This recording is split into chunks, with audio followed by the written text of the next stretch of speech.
The Nikki Glaser Podcast. All right, we're back. Eric. I did not expect that. Yes. Eric, what And are you we're looking back.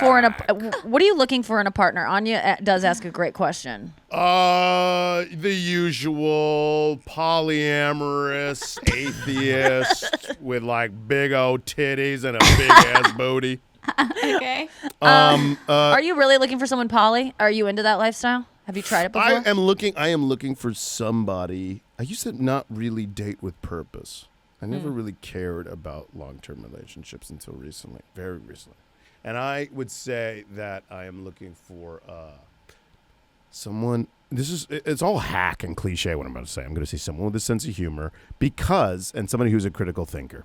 But sense of humor, I realized it all trickles down from there. Schumer said to me, she goes, you need somebody that has the ability to finish your jokes for you and with you. And I was like, that's totally true. Because sense of humor, if you guys can lock in on that, it tells you about the person's worldview, about their like ethics, about their personality. It really is the top ingredient because it informs all the other ingredients. That's so true. It is true. And it's like, And and if it's not she's- just and if about... she's Brazilian or I was gonna ask, And what part of the thick. world should we pick this person out from?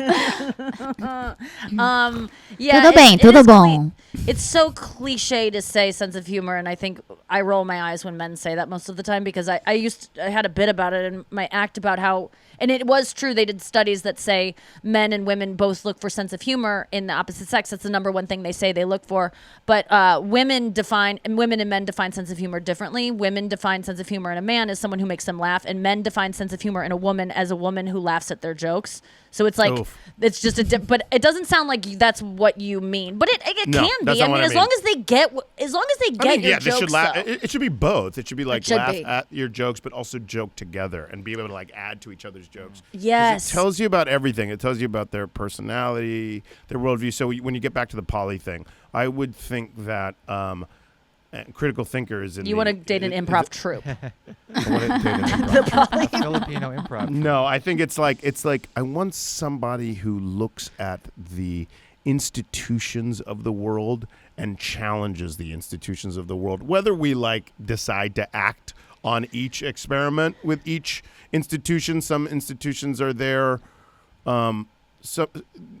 There's no absolutes in nature. Some have their reasons. They're typically sexist and homophobic and racist. But like most institutions of the world are tools of control.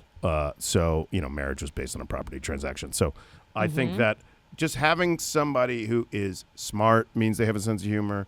If they're smart, they're going to share a worldview with me where we look at each institution and really question it. Like, are we just following biological protocol? Should we rise above biological protocol? Should we, or are these, a lot of institutions of old are from Abrahamic religions, and they're just trying to control you and control your happiness and your spirit and your Is that hard to find someone that's like, because I'm already like, my brain is like, I'm thinking of so many girls I've met that are so much like you, but then they might not check every box, but they're like, check, poly, funny, big titties, not Brazilian. big titties, But when loose you- pussy, But yeah, diarrhea Maybe- often. maybe not a. I'm sorry. Nikki's edgy, so I try to like keep up with the edge, but I don't know the rest of you. So like, I feel like you guys are No, like, diarrhea you're is cool. canceled. Yeah. Or into diarrhea. I try to be like, I'm still edgy too. You're not the only one. And you guys are like, dude, No one inappropriate.